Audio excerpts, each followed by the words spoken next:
But let me put it differently. Let me suggest to you that the gold price in the period 2000 to 2024 hasn't moved up at all, but rather that the dollar has in fact moved down, that it takes more dollars to buy an ounce of gold, but an ounce of gold buys you the same amount of goods and services as it did in 2024. If you look at it from that metric, my suspicion is that the next 10 years will be very good for gold indeed, measured in dollar terms. As you and I have discussed in prior interviews, if past is prologue, the momentum in a gold bull, in a precious metals bull market is set by gold. The first buyer is the fear buyer. And it's only after gold has established the precious metals narrative among generalist investors that silver begins to move. But when silver does begin to move, it goes further and it goes faster. Whether or not we have reached this tipping point or not is a subject open to conjecture. But the performance that we've seen thus far, the relative performance between gold and silver, has been borne out in prior bull market cycles. I am not sure why this set of circumstances occurs. I can just tell you from observing 4 prior precious metal cycles that does seem the way it performs. Perhaps when the generalist investor gets attracted to the precious metals narrative and comes down into the space, that the higher historic volatility of silver and the lower unit cost of silver attracts them. The truth is, I don't actually know the answer. That's probably a question that you should pose to a market historian like Eric Sprott, as opposed to a moneylender, a credit analyst like Rick Rule. And in terms of performance, do you favor one over the other? I have much more of my net worth in gold because I own it for insurance purposes. I like to make money. I don't need to make more money. And gold and silver is a more speculative asset. I have about 2.5% of my equities portfolio in silver equities, where I'm exposed to very high risk. It wouldn't surprise me to see that 2.5% of my portfolio turn into 20% of my portfolio if the performance of the silver equities mirrors the performance of silver equities in past bull markets. But at 71, I'm a little more risk averse than I was earlier in my career. And the consequence of that is that I'm personally overweighted gold because I have a desire for safety more than a desire for speculative gains. There is a fair bit of byproduct supply. And remember that although silver is denominated in US dollars, it's held around the world. The silver price in Indian rupee, or the silver price in renminbi, or the silver price in Chilean pesos is substantially higher relative to its mean than its price in US dollars, which means that there probably has been profit-taking by people who denominate themselves in other currencies. When you talk about the fact that the silver price has to take out its all-time high at 50, remember that that's a nominal all-time high. If you inflation adjust that $50, if you account for the deterioration of the purchasing power of the US dollar, my suspicion is that gold would have to take out $100, not $50, to take out its real inflation-adjusted all-time high. And I'm not saying it's going to happen, but I don't think that's price performance that's out of line. If you observe the period 1970 to 1980, the silver price went from $1.50 at the beginning of the period to $50 at the end of the period, and it was not price control. At least with regards to silver dollars, it wasn't forbidden for Americans to own silver. Similarly, in the period 2000 to 2010, if my memory serves me well, the price of silver escalated from $5 or $7 again to $50, a tenfold increase in the silver price. Am I suggesting that we're going to go from $35 to $350? Not necessarily. But when people set upside price targets on silver, they don't seem to take into account history in the first instance, and they don't take into account the very, very, very small market share of precious metals relative to historic means. Rick Rule often stresses the unique roles that gold and silver play in a portfolio, particularly in uncertain economic times. Historically, gold serves as the fear asset, the first choice for investors seeking safety from volatile markets, currency depreciation, and economic instability. In periods of uncertainty, investors, especially those driven by safety and wealth preservation, often turn to gold. This demand is what propels gold to set the pace in a precious metals bull market, establishing a narrative that often pulls in generalist investors who are wary of conventional assets. Only once gold has solidified this momentum does silver typically follow, and when it does so with great speed and vigor. Gold's historical performance during precious metals bull markets shows a consistent pattern. It rises steadily as investors begin to look for safe havens outside traditional investments. Once gold has gained sufficient traction, silver usually experiences a faster, sharper rise. Rules suggest that this delayed reaction for silver could be due to its accessibility. Silver's lower price point makes it appealing to more budget-conscious investors and those less entrenched in wealth preservation, seeking a speculative opportunity. This trend has been consistent across 4 prior precious metal cycles, reinforcing gold's role as the foundation of a bull market in this sector. However, while silver can indeed outperform gold in percentage terms during a bull market, Rule himself holds a much larger proportion of gold in his personal portfolio. This allocation aligns with his investment philosophy. He views gold as insurance rather than speculation. At this stage in his career, Rule values stability and safety over potential high returns, and for him, gold fits that bill better than silver.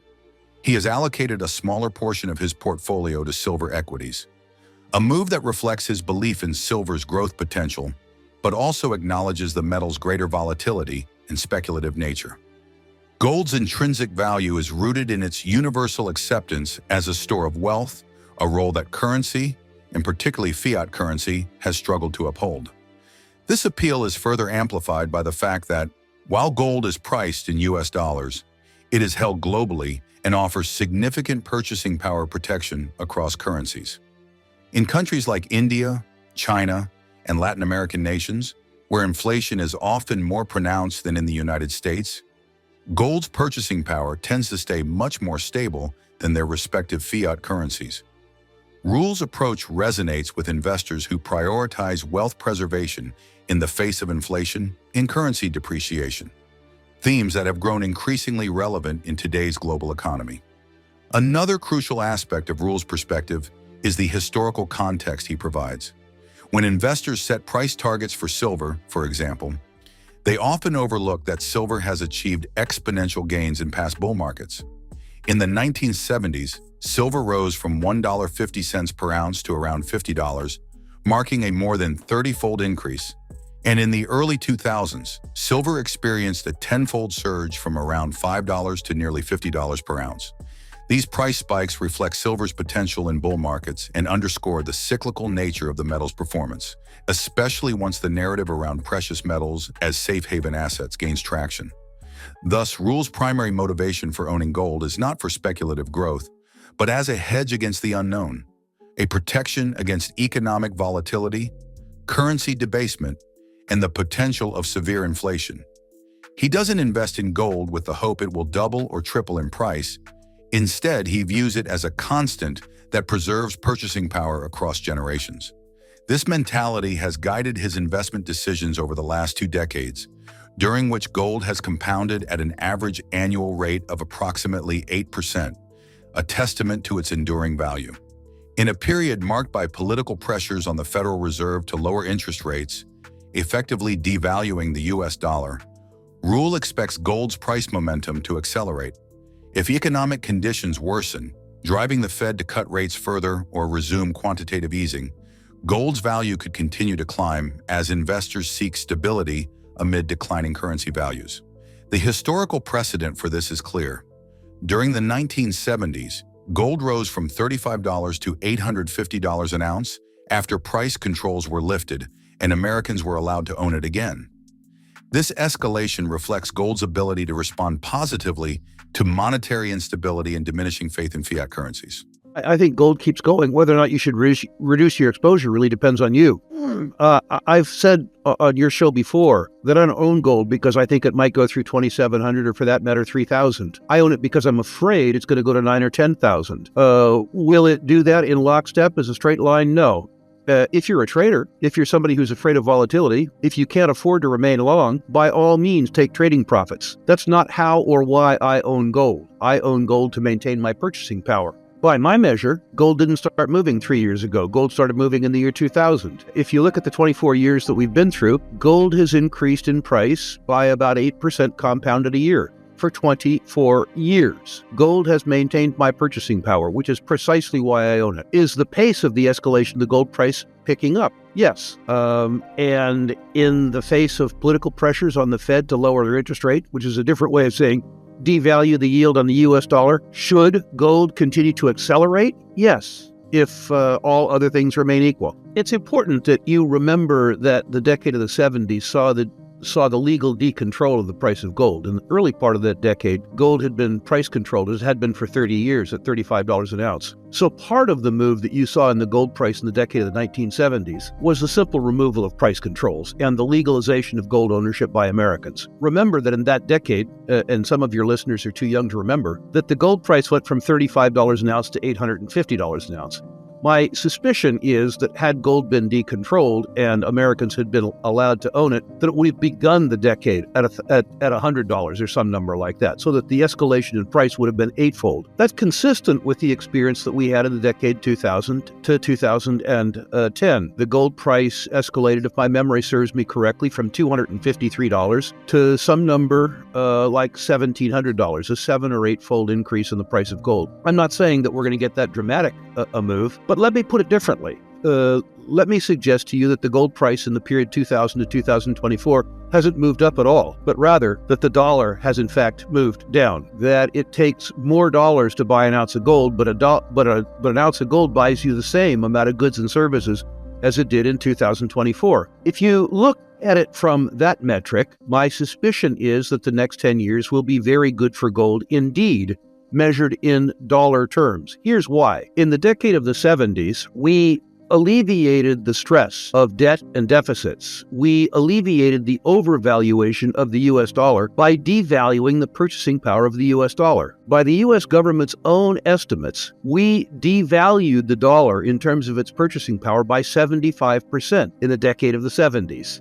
I believe that past is prologue. I believe that the dollar will buy you 75% less in goods and services in the 10 years coming relative to today. Why do I believe that? The on-balance sheet liabilities of the U.S. government are $35 trillion and counting. The off-balance sheet liabilities of the U.S. government are $100 trillion and counting. I don't believe it's physically or politically feasible to renounce things like Social Security, Medicare, Medicaid, and I don't believe that Congress is going to stop spending. So rather obviate so-called obligations to each other, entitlements, I think what we do is we inflate away the net present value of those entitlements. In other words, if you believe that you're entitled to $2,200 a month in Social Security, you'll get it. But that $2,200 will only buy $400 or $500 worth of goods and services. The constant in terms of valuation for the next 10 years is likely to be what it's been for the last 1,000 years, which is to say gold. As gold solidifies its role as a safe haven asset, silver often follows, exhibiting sharp, dramatic price gains once the bull market in precious metals is established. Historically, silver has outperformed gold in bull markets due to its unique characteristics as both an industrial metal and a monetary asset. Rick Rule explains that, unlike gold, silver has a higher volatility, making it a more speculative asset with potential for impressive returns. For many investors, this volatility is an attractive aspect of silver, especially when they anticipate that the broader market is heading towards economic turbulence. The typical progression in precious metals bull markets often sees gold moving up first, as it attracts investors motivated by fear and uncertainty. Once this initial momentum is in place, silver tends to enter the picture, gaining traction among generalist investors who are enticed by silver's historical price action and its affordability. Rule notes that this dynamic has repeated across 4 prior precious metal cycles, making it a well-established pattern. One reason for this may be silver's price point.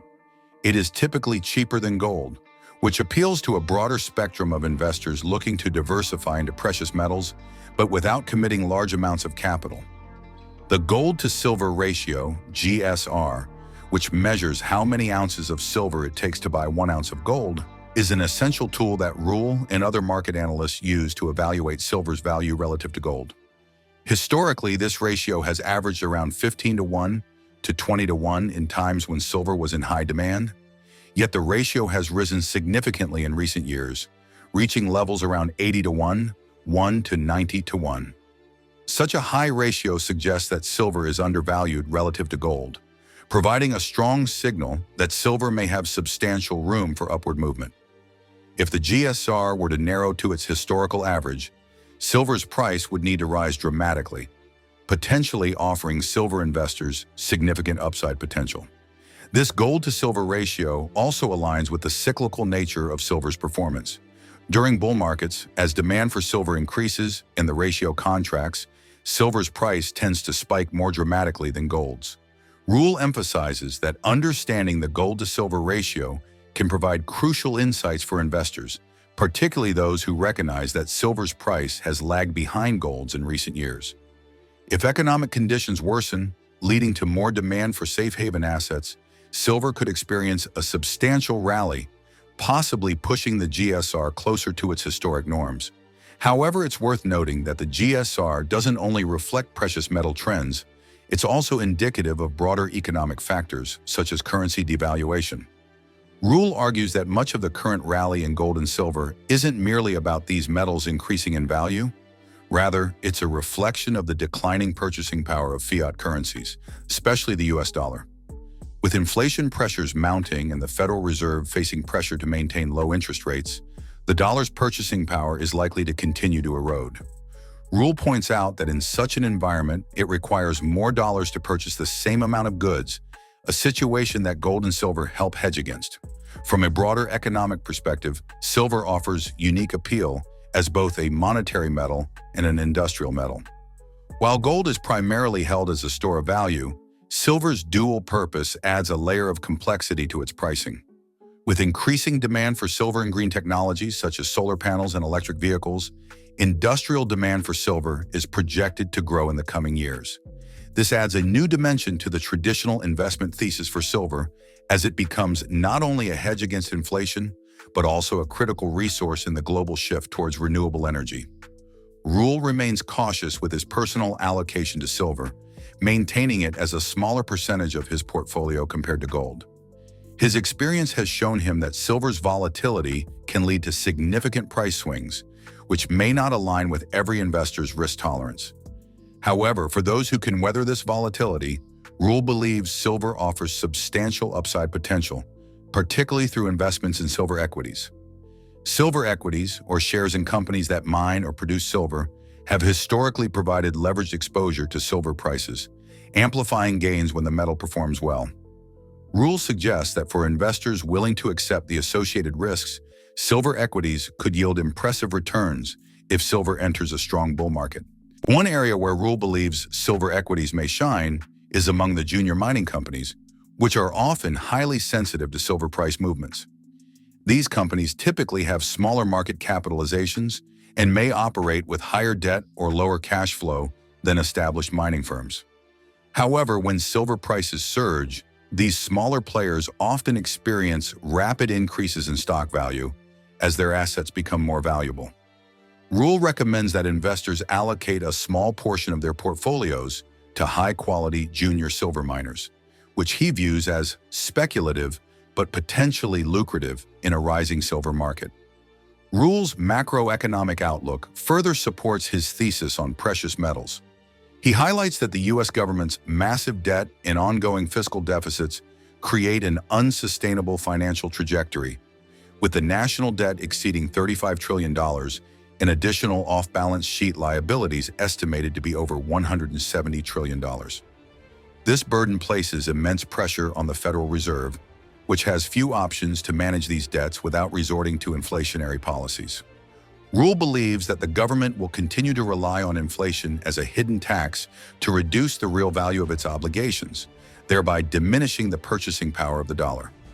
For investors, this scenario underscores the importance of holding assets that can withstand currency devaluation. Rule views gold and silver as essential components of a resilient portfolio in this context, as they offer protection against the erosion of wealth that inflation creates.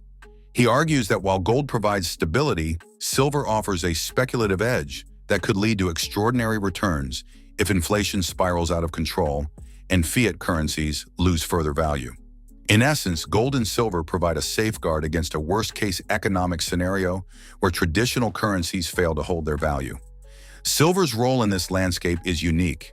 Unlike gold, which has limited industrial applications, silver's demand is bolstered by its use in technology, medicine, and renewable energy. This industrial demand creates a floor for silver's price, even during periods when its monetary appeal may wane. In a world that increasingly values sustainability and clean energy, silver's role in photovoltaic cells for solar panels and batteries for electric vehicles adds an element of strategic value that gold lacks. This dual demand, As both a safe haven asset and an industrial necessity, positions silver as a compelling investment in the face of both economic and environmental shifts. Rule concludes that investors who recognize these dynamics are well-positioned to benefit from holding both gold and silver in their portfolios. While gold offers stability and protection, silver provides speculative potential with its lower entry point and higher volatility. For those who can tolerate the risks, silver equities, particularly in the junior mining sector, offer leveraged exposure to silver's price movements, potentially amplifying gains in a rising market. In a time of economic uncertainty and currency devaluation, Rule believes that precious metals remain one of the most reliable ways to preserve wealth and capitalize on long-term trends. In summary, Rule's perspective on silver is rooted in both historical precedent and modern economic realities. As governments around the world grapple with debt and deficits, and as the US dollar faces increasing pressure, precious metals are poised to retain their importance as stores of value. For investors looking to navigate these uncertain waters, silver provides a unique combination of security and speculation, while gold remains a steadfast anchor. Together, they represent a balanced approach to wealth preservation and growth, offering protection against currency devaluation and a hedge against an uncertain economic future.